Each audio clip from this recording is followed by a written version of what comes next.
Hello. Hi everyone. उम्मीद करता हूँ आप सब अच्छे होंगे। जैसा कि आप सबको पता है, आज यानी 10 अप्रैल हम सबका एसएससी सीएचएसएल मेंस का एग्ज़ाम था और टाइपिंग था। अब जब मैं ये वीडियो बना रहा हूँ, ऑलरेडी नोटिस पड़ चुकी है कि टाइपिंग एग्ज़ाम कैंसिल हो चुकी है। 22 तारीख को रीशेड्यूल कर दी गई है अपनी टाइपिंग टेस्ट। जैसा कि आप सबको पता है, लगभग लगभग 4-5 घंटे हमें टाइपिंग टेस्ट के लिए बिताने पड़े, मात्र 10 मिनट के लिए, और वो भी सारा डेटा एसएससी के सर्वर से उड़ गया है। सो 17 तारीख को एडमिट कार्ड आ जाएगी, 22 तारीख को फिर से हम लोग मिलेंगे जल्द ही। खैर, बहुत बहुत बहुत ज़्यादा मेहनत के बाद सारे क्वेश्चंस, भाई मैथ हो रीजनिंग हो, बहुत मेहनत लगी है, बट जुगाड़ कर लिया है। ठीक है। कैसा गया मेरा एग्ज़ाम, कितने अटेम्प्ट हुए कितने नहीं हुए, थोड़ा वीडियो लंबा बनेगा, बट मज़ा आएगा। ठीक है। तो पहले, सबसे पहले अगर किसी को सिर्फ अटेम्प्ट जानना है तो मैं यहीं पर बता देता हूँ।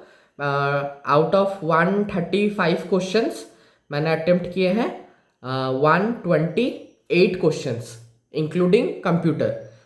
कंप्यूटर में मैंने अटेम्प्ट किए हैं 13। सो मैंने ऑल टोटल 115 किए हैं, जो अपने चारों सेक्शंस को मिला के, मैथ, रीजनिंग, इंग्लिश और जीके जीएस। ठीक है। उसमें 115 है और कंप्यूटर में है मेरा 13। तो 115 प्लस 13 टोटल हो जाते हैं 128 क्वेश्चंस आउट ऑफ 135 क्वेश्चंस। अब ये जो 115 क्वेश्चन है, इसमें भी आपको मैं डिफ्रेंसिएशन 4 भाग में बता देता हूँ। सबसे पहले आती है मैथ। मैथ में मैंने 30 में से किए हैं 28 क्वेश्चन। ठीक है। 28 में से मेरे 27 ठीक है लगभग। और उसके बाद आती है रीजनिंग। रीजनिंग में मैंने 30 आउट ऑफ 30 किए हैं, शायद एक गलत है। और उसके बाद आती है इंग्लिश। इंग्लिश में मैंने 40 किए हैं, 40 में से 2-3 मेरे मुझे गलत मिल चुके हैं। ठीक है। और उसके बाद मुझे आता है ऐसा, हाँ, उसके बाद आता है जीके जीएस। जीके जीएस में मैंने किए हैं 17, जिसमें से शायद एक गलत है, एक ही गलत है। ठीक है। अब यहाँ पर मेरा बात खत्म हो जाता है। 115 plus 13 128 question I have attempted. अब शुरू करते हैं पहला सेक्शन, मैथ्स। पहला क्वेश्चन, x इक्वल्स टू 0.123, और ये 0.123 के ऊपर में बार लगा हुआ था। ठीक है। Then what is the value of 99x? So उसका आंसर होगा 451/37। ठीक है। और एक दिया है कि दो कंसेंट्रिक सर्कल है, सॉरी, दो कंसेंट्रिक सर्कल नहीं, अपना एक बड़ा सा सर्कल है, उस पे उसमें उसका रेडियस है 17 सेंटीमीटर। एक ही सर्कल है, उसका रेडियस है 17 सेंटीमीटर। एक कॉर्ड उससे 8 सेंटीमीटर की दूरी पे है और एक कॉर्ड उससे 15 सेंटीमीटर दूरी पे है। तो अपने को बताना है कि ये जो बोथ कॉर्ड्स है, ये वाली और ये वाली, इन दोनों का लेंथ का डिफरेंस क्या है। ठीक है। तो आंसर होगा 14 सेंटीमीटर। उसके बाद आती है अपनी साइक्लिकल, जो साइक्लिक क्वाड्रिलेटरल से दो क्वेश्चंस थे, पूरी सिंपल थी कि ए बी सी डी ये है, तो ऐसे दे दिया ए, ये दे दिया बी, इसका वैल्यू है 3x माइनस 20, 5x माइनस 10। बस इन दोनों को जोड़ के इक्वल्स टू 180 करके x का जो भी वैल्यू आएगा वो निकालना था। और एक साइक्लिक क्वाड्रिलेटरल आया था ए बी सी डी, जिसमें बी सी अपना डायमीटर है, और उसमें से भी एक एंगल ढूंढना था, बहुत ज्यादा इजी था। पार्टनरशिप से एक क्वेश्चन था जहां पर A B C are 3 partners. A 20,000 रुपया लगाता है, बी कुछ ऐसे रुपये लगाता है, सी लगाता है, ए 12 महीने के लिए लगाता है, बी 8 महीने के लिए लगाता है, सी 12 महीने के लिए लगाता है। तो कुल प्रॉफिट में बी का भाग क्या होगा? उसके बाद प्रिंसिपल, हाँ, अमाउंट इन 3 ईयर्स दिया है इतना, अमाउंट इन 4 ईयर्स दिया है इतना, बस रेट परसेंट बताना है, पूरा सिंपल। उसके बाद प्रिंसिपल अमाउंट टू रिपीट, मतलब 2,000 रुपये, 20,000 रुपया बढ़ के हो जाता 16,600 समथिंग, उसका रेट परसेंट बताना है। ठीक है। 8वां नंबर क्वेश्चन पे है, एमपी दिया है, मार्क प्राइस दिया है, 2 सक्सेसिव डिस्काउंट है, तो सेलिंग प्राइस क्या होगी उसकी। उसके बाद प्रोबेबिलिटी से एक क्वेश्चन था, दिया हुआ था कि there are 4 satellites in a constellation, जहां पर एक सैटेलाइट की सक्सेस होने की चांसेस 0.75 है, और एक सक्सेसफुल मिशन उसे बोला जाता है जहां पर मिनिमम 3 सैटेलाइट्स सक्सेसफुली लॉन्च हो जाती है। तो अपने को बताना है what is the probability that the mission was a success. ठीक है। 0.75 है अपनी सक्सेस होने की प्रोबेबिलिटी एक सैटेलाइट की। तो आपने को बताना है 3 सैटेलाइट की सक्सेस की प्रोबेबिलिटी क्या है। ये क्वेश्चन मुझे तो मैं कर रहा था, मेरे से हुआ नहीं, तो मैंने ये एक क्वेश्चन छोड़ दिया है। स्टैंडर्ड डेविएशन दिया है 6, उसमें फिर आगे लिखा है कि if all the datas are multiplied by 2 and 5 is added to each of them then what is the new standard deviation. कुछ नहीं होगा, पहले स्टैंडर्ड डेविएशन 6 था, सिर्फ उसमें इंटू 2, आंसर होगा 12। उसके बाद हेमिस्फीयर है, हेमिस्फीयर का रेडियस है 15 सेंटीमीटर, उसे हम लोग मेल्ट करेंगे और न्यू स्पीयर्स में बनाएंगे जहां पर वो स्पीयर का रेडियस होगा 5 सेंटीमीटर। तो कितने ऐसे होल स्पीयर्स बनेंगे, आंसर पॉइंट में आएगा 13 पॉइंट समथिंग। तो कितने ऐसे होल स्पीयर्स बनेंगे, आंसर है 13, ठीक है। उसके बाद 2 पॉइंट्स दिया है कि एक कोऑर्डिनेट है 2 3, एक कोऑर्डिनेट है 4 5। तो ऑप्शन 4 ऑप्शन में और 4 पॉइंट दिए हुए, बोल रहा है कि कौन सा ये वाला जो लाइन बनेगा 2 3 और 4 3 ऐसे टाइप का लाइन जो बनेगा, उसमें ये चारों में से कौन लाई करेगा, ठीक है। कुछ ने बस स्लोप निकाल के इसका चेक कर देना था, जो चारों इस स्लोप पे गिरेगा वो थर्ड पॉइंट भी इन लोग के साथ एक लाइन फॉर्म कर देगा। उसके बाद दिया था एक बड़ा सर्कल से छोटा सर्कल को कुछ करना था, आंसर उसका r√3 होगा, ठीक है। उसके बाद अ सर्कल है, अ पॉइंट इज P, उससे एक टेंजेंट ड्रॉ किया गया है, सर्कल की रेडियस है 12 और इसकी जो यहां से डिस्टेंस है ये है 37। तो बताना है ये वाली टेंजेंट की लेंथ क्या है, 35, ठीक है। 12 35 37। उसके बाद एक ऐसी ट्राइंगल बनी हुई है और एक पैरेलल लाइन उसके बीच में ड्रॉ की हुई है। तो एक छोटी ट्राइंगल और एक बड़ी ट्राइंगल बन रही है। ये छोटी वाली ट्राइंगल की लेंथ है 6 और ये बची हुई लेंथ है 3। इसकी एरिया दी हुई है 6 वाली ट्राइंगल की, तो क्या होगा 6/9, 6/9 यानी 2/3, 2/3 का स्क्वायर यानी 4/9। 4 का वैल्यू दिया है, 9 का वैल्यू निकालना है, यानी ट्राइंगल एबीसी का एरिया निकालना है। बहुत ईजी था। उसके बाद एक वेसल है जहां पर कुछ मिल्क है, उसमें से हम लोग कुछ मिल्क निकाल के वाटर डाल दे रहे हैं। इसे हम लोग टोटल 1 + 2 टाइम्स रिपीट करें, यानी टोटल 3 टाइम्स रिपीट करें, बचा हुआ मिल्क का क्वांटिटी बताना है। उसके बाद नेक्स्ट क्वेश्चन है 2 ट्रेन है, दोनों की लेंथ दी हुई है, दोनों ऑपोजिट डायरेक्शन से आ रहे हैं, इतने टाइम पे खुद को क्रॉस कर रहे हैं और सब कुछ दिया हुआ था, सिर्फ एक का स्पीड निकालना था। उसके बाद हाइट एंड डिस्टेंस था, एक ऐसे वॉल है, वहां पर एक लैडर ऐसे झुका हुआ है, इसके एंगल 60 डिग्री है।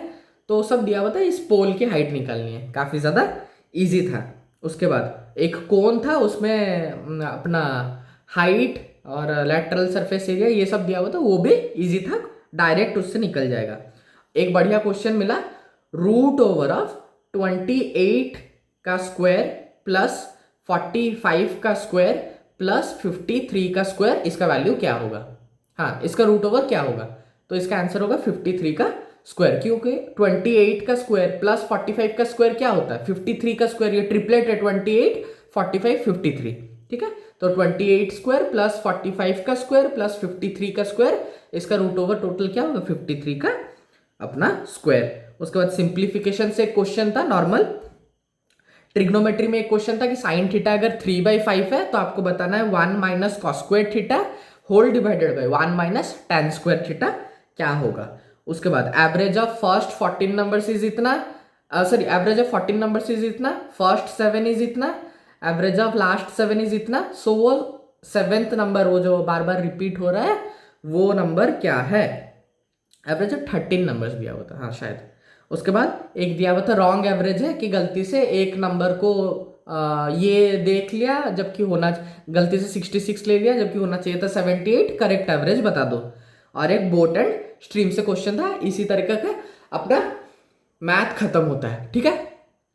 काफी ज्यादा हलवा था और कोई ओवरऑल पेपर ही पूरा इजी था, बिल्कुल भी इसको मॉडरेट में भी नहीं रखा जाएगा, बहुत बहुत बहुत ज्यादा इजी पेपर था, इसमें सिली मिस्टेक्स होने के चांसेस काफी ज्यादा है। रीजनिंग में था एक बहुत ज्यादा कॉम्प्लिकेटेड फिगर दिया हुआ था, उसमें ट्राइंगल की काउंटिंग करनी थी, तो आंसर है 14 उसकी, जहां तक मुझे मेजोरिटी स्टूडेंट से पता लगी आंसर है 14, ठीक है। उसके बाद नंबर ऑफ क्वाड्रिलेटरल्स काउंट करना था, जहां पर आंसर है 10।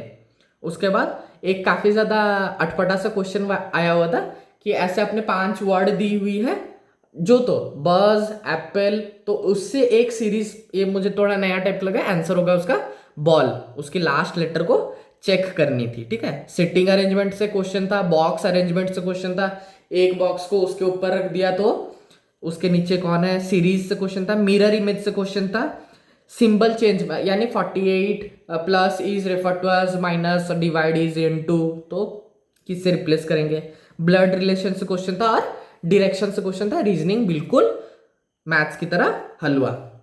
उसके बाद आते हैं इंग्लिश पे। इंग्लिश पे बहुत सारे क्वेश्चंस थे, जैसे कि 5 क्वेश्चन अपने डायरेक्ट एक पैसेज से, 5 क्वेश्चन दूसरे पैसेज से और एक 5 फिल इन द ब्लैंक्स यानी क्लोज टेस्ट वाली, ठीक है।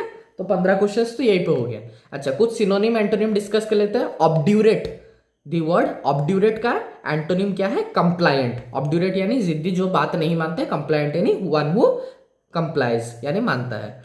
उसके बाद क्या दिया है ये, हाँ, pleasantly lost in your own thoughts, answer reverie, REVERIE, ये भी एक वोकैबुलरी है। रेनेसा का करेक्ट स्पेलिंग RENAISSANCE, ठीक है। पेन इन द नेक का मीनिंग क्या होता है, मतलब टीडियस मोनोपोलिस्टिक वर्क, वो इजी था, वो ऑप्शन में पता लग गया था। उसके बाद दो, ये जो क्लोज टेस्ट मैंने आपको बताई उसमें 5 में से 2 फिल इन द ब्लैंक्स ऐसे थे जिसपे सबको, सारे बच्चों को डाउट है। तो मैंने उसके आंसर क्या मारी है, तो मैंने मारी है, एक था faults with in the system, ये हुई एक, और एक रेडिकल, जो गरीब लोग क्या बन जाते हैं, रेडिकल एलिमेंट्स, ठीक है। तो फॉल्ट्स और रेडिकल।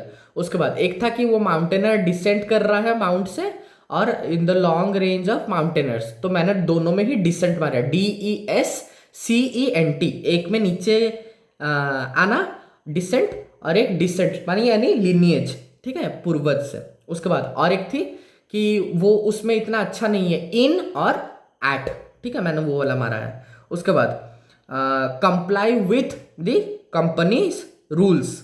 उसके बाद डायरेक्ट इनडायरेक्ट से 1-2 क्वेश्चन, एक्टिव पैसिव से 1-2 questions. Call it a day का मीनिंग क्या होता है, अच्छा, one the person who stuffs the dead bodies of living organisms, उन्हें मर जाने के बाद वो स्टफ करके रियल लाइफ डमी ऐसे टॉय जैसा बनाता है, उसको क्या, टैक्सीडर्मिस्ट, ठीक है। उसके बाद अच्छा, एक क्वेश्चन बहुत ज्यादा विवाद है, पता नहीं आप लोगों ने देखा कि नहीं, बट मैंने उसे पकड़ लिया, ठीक है। क्या है वो,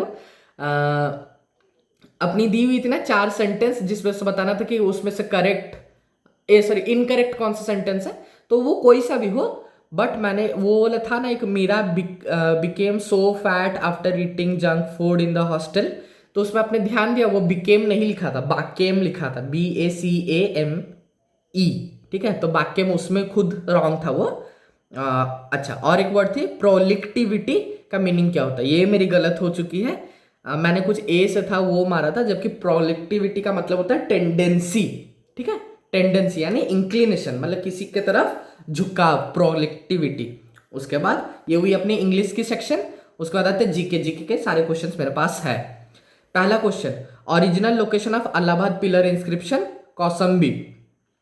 who provided the complete and definitive translation of Allahabad pillar inscription, सबको ही जेम्स प्रिंसेप बोल रहे हैं, मैं स्टिल अभी भी फाइट कर रहा हूं, JF फ्लीट, मैंने पढ़ा हुआ है JF फ्लीट, आके चेक भी कर लिए। सबको क्या मार रहे हैं कि वो किसने ढूंढा था, भाई ढूंढना नहीं था, उसमें क्लियरली डेसिफर, पूरा कॉम्प्रिहेंसिव डेसिफर, उस पर किताब लिखी हुई है JF फ्लीट ने, गुप्ता डायनेस्टी के इंस्क्रिप्शनल फादर बोले जाते हैं JF फ्लीट। खैर, फर्स्ट 5 ईयर प्लान का duration 51 to 56, article 143 president supreme court से राय लेगा।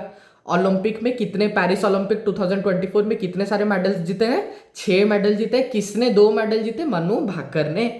किस ओलंपियन ने गोल्ड जीता इन शूटिंग, अभिनव बिंद्रा, ठीक है। औरंगजेब के बारे में 3 स्टेटमेंट दिए हुए थे। पहला स्टेटमेंट था कि he impose jizya, correct. Second statement था he conquered Bijapur and Golconda, correct. Third था कि सदर्न एक्सपेडिशन जो भी औरंगजेब ने किया उससे उसको लाभ हुआ, मुगल ट्रेजरी में प्रॉफिट हो रहा था, गलत। मुगल ट्रेजरी पे भार बढ़ जा रहा था और उससे औरंगजेब की साम्राज्य को नुकसान हो रहा था। नुआखाई फेस्टिवल कहाँ की है, उड़ीसा की है। कलबेलिया कहाँ की है, राजस्थान की है। महाबली किंग को निमंत्रण यानी सेलिब्रेट करने के लिए उनके आगमन को कौन सा फेस्टिवल मनाया जाता है? ओनम। ये मेरी गलत हो चुकी है, मैंने वो थिरुवा वाला मार दिया था, ठीक है, ओनम। मोहन बागान का कहाँ पर वो हेडक्वार्टर है, कहाँ पर वो लोकेटेड है? कोलकाता। उसके बाद all all changes that you see in the weather and climate कौन सी लेयर पे होती है? अपनी एटमोस्फेयर की होती है at the lower most layer, troposphere पे होती है, ठीक है। उसके बाद पारस टेलीस्कोप कहाँ पर लगा है? माउंट अबू पे लगा है। उसके बाद पीएम यशस्वी का फुल फॉर्म क्या है? यशस्वी में वाई ए होता है young achievers, not young aspirants. उसके बाद L1 एंड L2 लैग्रेज पॉइंट्स अर्थ से कितनी दूर डिस्टेंस पे है? 1.5 मिलियन किलोमीटर। मैंने ये छोड़ दिया है, मुझे नहीं आता था। Monopoly of east India company कब एंड हुई थी? अच्छा, ये थोड़ा विवाद है, उसमें लिखा था कंप्लीट या पहली बार कब हुआ था, तो इसमें मोस्ट प्रोबेबली आंसर होगा 1833, ठीक है। बट कुछ बच्चे बोल रहे हैं कि नहीं भाई हमने पढ़ा है वो 1813 होगा। 1813 में all the monopolies were ended except the tea with monopoly in trade with China and trade in tea, but 33 में कंप्लीटली सब कुछ एंड कर दिया गया था। उसके बाद भारत माता की पेंटिंग किसने बनाई थी? अभिंद्रनाथ टैगोर ने बनाई थी। What is the percentage of district high courts with PWD ramp, यानी पर्सन विथ डिसएबिलिटीज का रैंप का फैसिलिटी कितने डिस्ट्रिक्ट हाई कोर्ट्स में है? परसेंटेज 50% अकॉर्डिंग टू 2023 का सर्वे। तमिलनाडु से कौन सा डांस रिलेटेड है? भरतनाट्यम डांस रिलेटेड है। Chairman of the planning commission, who was the chairman of the planning commission during the third 5 year plan? Jawaharlal Nehru, who was the then the prime minister of India. इसी के साथ GK के 20 questions खत्म होता है। अब आगे बढ़ते हैं कंप्यूटर के सेक्शन में। कंप्यूटर का पहला क्वेश्चन, 8 MB को हम लोग बाइट्स में अगर लिखना है कैसे लिखेंगे? 1024 इंटू 1024 इंटू 8, यानी 83,88,608 bytes. Second question, wide area network use होता है कहां पर? वाइड एरिया नेटवर्क यूज होता है banks having branches in different cities.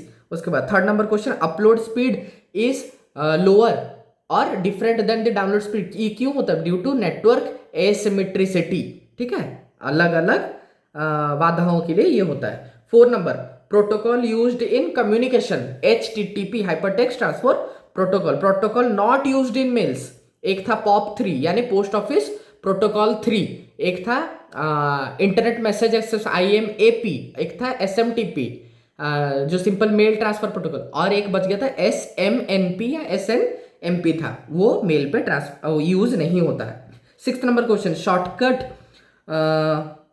की to insert a slide in a power point presentation in the same layout, मतलब जिस लेआउट पे चल रहा है ठीक उसी लेआउट को कॉपी करके न्यू स्लाइड घुसाएंगे। CTRL+M, मेरा गलत हो चुका है ये वाला, मैंने मारा है CTRL+S+M, मतलब CTRL+Shift+M, गलत है ये, ठीक है, CTRL+M ही होगा। उसके बाद 7 number question, shortcut key to open a new program while the program is continuing, CTRL+N। अच्छा, XML से वो कुछ था, मुझे वो पता नहीं चला, उसका मैंने मारा है compact, compact XML। 9th number question, which port is used for fast serial transfers in modern day technology in printer, keyboard, mouse etcetera, ये क्या होगी? ये होगी अपने यूनिवर्सल सीरियल बस, USB। उसके बाद A1+B1 × C1, अगर ये कंप्यूटर का फंक्शन किसी को दिया जाए तो कंप्यूटर सबसे पहले कौन सा फंक्शन परफॉर्म करेगा? B1 × C1 according to the role of board mass, ठीक है। उसके बाद एक वेबसाइट है जहां पर सेल चल रही है, बट वहां पर अचानक से उस वेबसाइट क्रैश हो जाती है ड्यू टू हेवी ट्रैफिक, ये क्यों होता है? DDoS, डिनाइल ऑफ सर्विस के वजह से होता है। Which layout shows the exact rows, columns and grids, ये क्या होगा? मुझे नहीं पता, आप लोग खुद देख लीजिएगा। उसके बाद 13, backup, what is the backup known as in which the only the new files are stored just after the previous backup, यानी आज अगर वो बैकअप हुआ, इस बैकअप के बाद कुछ जो नया चीज जनरेट होगा सिर्फ उसी को वो बैकअप स्टोर करेगा, तो उस बैकअप को क्या बोलते हैं? 14th number question, Mac address कौन से ये पर यूज होता है? वो रिपीटर, राउटर, गेटवे या ब्रिज? आंसर होगा ब्रिज। क्यों? मैक आपको पता है मीडिया एक्सेस कंट्रोलर, ये कहां पर यूज होता है? ये यूज होता है NIC कार्ड में, मतलब नेटवर्क इंटरफेस कार्ड में। नेटवर्क इंटरफेस कार्ड कहां पर यूज होती है? अपनी OSI OSI की 7 लेयर होती है, 7 में से PD यानी सेकेंड वाली लेयर डाटा लिंक लेयर में वहां पर NIC यूज होती है, और NIC का नंबर को ही हम लोग मैक एड्रेस बोलते हैं, तो आंसर होगा ब्रिज। ठीक है, इसी के साथ मैंने आपको यहाँ पर भी 15 क्वेश्चंस बता दिए। इसी के साथ अपना कंप्लीट सारे क्वेश्चंस मैंने आपको बता दिए, मेरा अटेम्प्ट बता दिया। और कट ऑफ भाई कोई सा भी फॉर्मूला लगा दो, इस बार कट ऑफ को किसी का दम नहीं है, रोक के बता दे कट ऑफ हाई जाने वाली है। ठीक है, टाइपिंग कैंसिल हो चुकी है, मुझे थोड़ी ज़्यादा खुशी इसलिए हो रही है, मेरी एक लाइन टाइपिंग में छूट गई थी, तो मैं रिग्रेट फील कर रहा था कि भाई एग्जाम इतना अच्छा गया है, लेकिन टाइपिंग में ऐसे पता नहीं क्या होगा, एरर में कैलकुलेट होगा नहीं होगा, एरर से बढ़ जाएगा। बट इस बार और वो गलती नहीं करूँगा जो गलती एक बार कर दी। और फिर मिलते हैं 22 तारीख को। ठीक है, तब तक आप लोगों के कमेंट्स, आप लोग के सजेशंस, अगर मुझे बोलने में कोई गलती हुई है माफ़ी चाहता हूँ। ठीक है, कोई क्वेश्चन छूट गया है माफ़ी चाहता हूँ, सब बता दीजिएगा, और जितना मुझे याद आया जो मेरे औकात के हिसाब से मुझे पता थी वो सब मैंने आपको बता दिया। आई होप आप सबका भी एग्जाम क्लियर हो जाए, भगवान करे आप सबको भी इस साल एक नौकरी ज़रूर मिल जाए। वीडियो भी 21 मिनट की हो चुकी है, इस वीडियो को यहीं पे एंड करते हैं। अगर आपको डिटेल GK GS बिल्कुल कंप्लीट करना है, और छोड़िए क्या बोलूँ अपने ये में छोड़, GK GS अगर कंप्लीट करनी है, हिस्ट्री पॉलिटी ज्योग्राफी साइंस में भी फिजिक्स केमिस्ट्री बायोलॉजी, तो आपको डोमिनेटर सीरीज एक बार ज़रूर चेकआउट करनी चाहिए, डिस्क्रिप्शन में डिटेल्स पे लिखा हुआ है, और देख लीजिए एक बार, शायद आपको कुछ लाभ हो जाए। चलिए इस वीडियो को ये पे एंड करते हैं। जय हिंद।